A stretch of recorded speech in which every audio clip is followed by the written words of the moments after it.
Deus, obrigado por tudo que farás hoje. Obrigado porque sei que nunca irá me desamparar, que mesmo nos momentos mais difíceis da minha vida, o Senhor sempre estará presente. Obrigado pelas desilusões. Elas me ensinaram que não devo colocar todo o meu coração em nada que existe aqui na terra, e que fazendo isso, sofrerei menos quando algo não dá certo. Obrigado pelas lágrimas, pois elas lavam a minha alma e me fazem enxergar as coisas de forma diferente.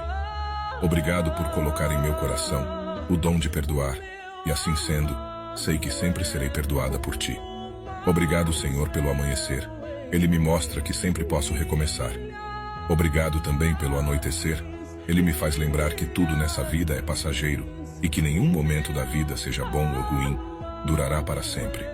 Obrigado pela consciência que tenho de que tudo nesta vida depende unicamente de ti e que um dia todos possam enxergar que sem ti não somos nada. Amém.